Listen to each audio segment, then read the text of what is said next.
It was a cold November morning in New York City.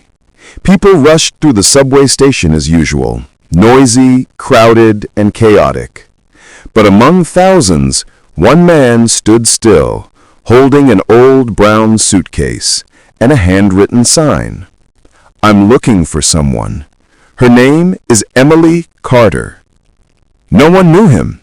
No one stopped, except a 17-year-old boy named Liam Rodriguez, a high school kid who was late for classes again. Liam walked toward the old man.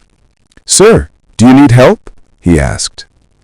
The stranger looked up with teary eyes. "My name is Daniel, and I've traveled 2,000 miles to find Emily.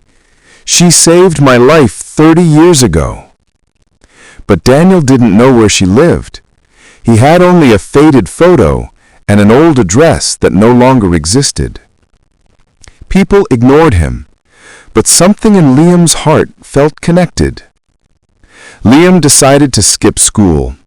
He grabbed Daniel's suitcase and said, "Come on, sir, let's find her." Together they walked through Manhattan, old libraries, nursing homes, community centers, hospitals. Everywhere, the same answer: "No Emily Carter here." Daniel grew weaker as the day passed.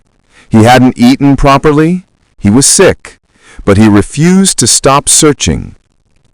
Liam couldn't understand why an old man would travel so far just to say thank you to a woman he hadn't seen in decades. They stopped at a small cafe in Brooklyn.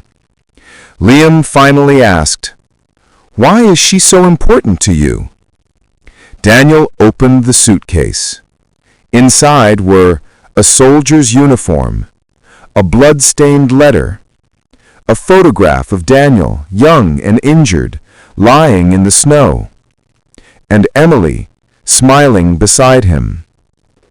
Daniel said softly, "I was a soldier in Afghanistan. Emily was a nurse. I was dying. She saved me and promised to meet me again someday in America." His hands trembled. "But I never showed up.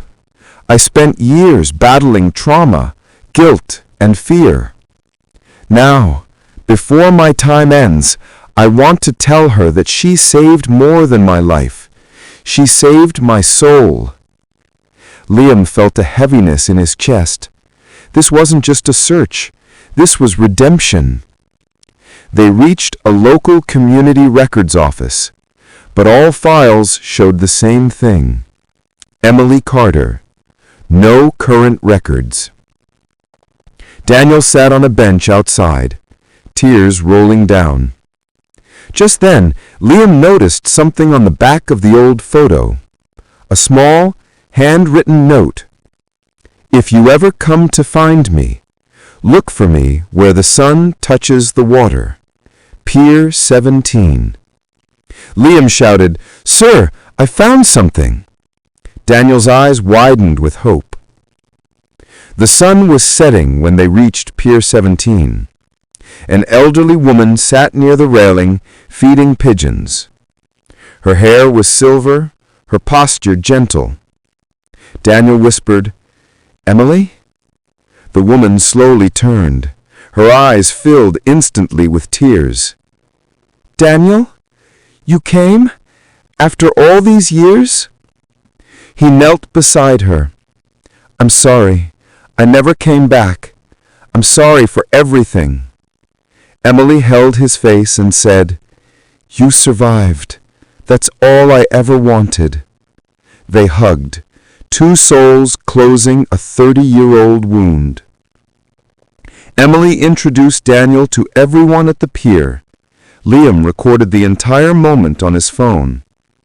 Daniel whispered to Liam, "You didn't just help me find her, you helped me find myself." For the first time in years, Daniel smiled like a child.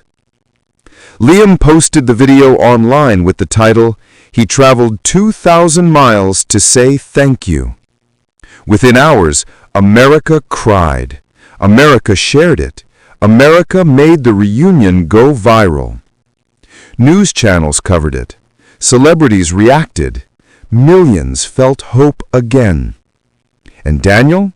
He spent his final months living every day with peace, next to Emily, the woman who once saved his life, and saved it again.